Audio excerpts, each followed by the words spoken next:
Back in the 19th century, a huge debate was raging inside the British administration in India, and it wasn't about taxes or land, it was about something way more fundamental, the very soul of a subcontinent's education. And the outcome? Well, it would end up shaping the future of millions, in ways nobody could have ever predicted. And really, it all boiled down to this one big question.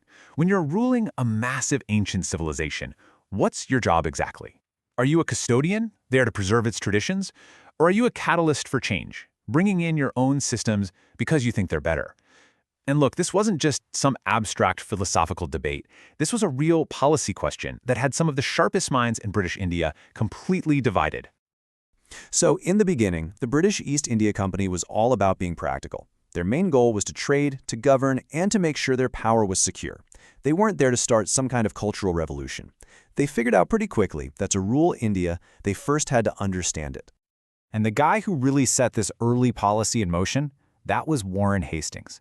See, his thinking was that for British power to actually last, they needed to act less like foreign conquerors and more like Indian rulers themselves. And that meant getting comfortable with local laws, customs, and languages. It was a strategy of blending in, really, to keep control. This policy actually had a name, Orientalism. Now, you got to be careful not to confuse this with the critical way we use that word today. Back then, it meant a genuine, even if it was self-interested, engagement with the Orient. The British were actually sponsoring scholars, translating ancient texts, and studying traditional law and philosophy. And the whole point was to make their own administration more stable and more efficient. And you can totally see this policy in action with the schools they set up. These weren't just small gestures. In 1780, Hastings helped found the Calcutta Madrasa to teach Islamic law. Then in 1791, the Sanskrit College was set up to preserve Hindu traditions, and by 1800, they even created Fort William College to train their own British officials in Indian languages. The message was loud and clear. Let's work with the systems that are already here. But this whole era of cultural accommodation, it wasn't going to last. A whole new generation of British administrators and thinkers started showing up in India, and they brought with them a completely different vision for the empire. And the result was this huge clash of ideas. On one side, you had the Orientalists. They were focused on classical languages like Sanskrit and Persian, and their goal was to govern through the Indian systems already in place. But on the other side, you had the Anglicists. Their language was English. Their goal wasn't to preserve, but to improve and reform a society they saw as backward. Two totally opposing worldviews were about to go head to head. So what was driving this Anglicist point of view? Well, it was a mix of two powerful movements from back in Britain: religious evangelicalism and utilitarian philosophy. A key figure here was a man named Charles Grant. He basically argued that Britain had a moral duty not just to rule India, but to save it from what he called its own darkness. And for him, the only way to do that, the true cure, was to bring in the light of Western science and literature through the English language. You know what really lit the fuse for this whole explosion? A pile of cash. The Charter Act of 1813 set aside 100,000 rupees every year for the education of Indians. I mean, that's a huge sum. But the act was super vague on how to spend it. Should it fund the Orientalist model? The Sanskrit and Arabic schools? Or should it go to this new Anglicist vision of English education? For years, the money just sat there, unspent, because the two sides were at a complete stalemate. All right, so this brings us to the absolute climax of the story.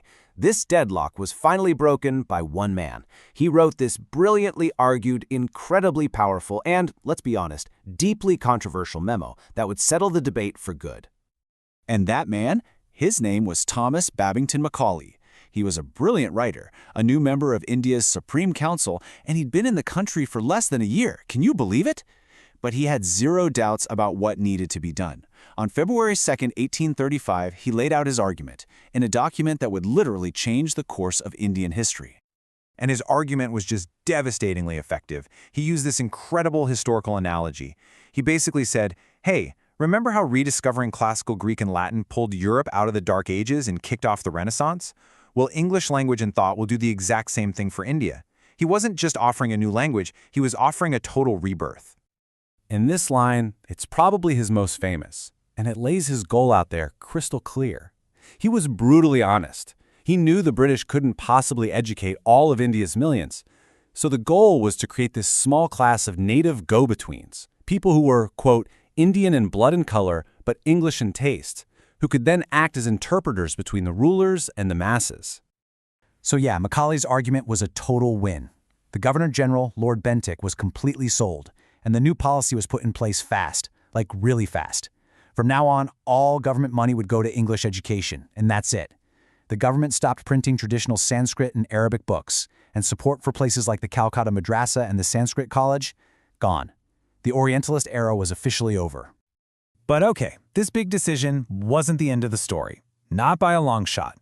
The Anglicist victory kicked off immediate protests from Indian communities, and it started a chain reaction of consequences that were complex, contradictory, and are still being felt across the subcontinent today. The backlash was instant. Thousands of people felt like their entire heritage was under attack. Both Muslim and Hindu communities drew up these huge petitions, arguing that this new policy was just an assault on their sacred traditions and a betrayal of what the government was supposed to do. But at the exact same time, something else was happening. A lot of Indians, especially in the growing cities, didn't see English as a threat. They saw it as an opportunity, a ticket to success. So enrollment in English language schools just skyrocketed. English quickly became the language of government and business, and if you wanted to get ahead, well, you had to learn it. So what were the long-term ripple effects? Well, they were huge. Macaulay absolutely got that English-speaking elite he wanted. And having this new common language did help unify a massive, diverse subcontinent. But, and this is one of history's great ironies, that very same education introduced this new elite to Western ideas of liberty, democracy, and nationalism. The very tool designed to secure the empire ended up becoming the tool used to tear it down. So all of this leaves us with a really big central question to think about. Was this policy just an arrogant act of cultural imperialism meant to strengthen the chains of empire? Or maybe unintentionally, did it actually plant the seeds from which a modern, unified, and eventually independent India would grow?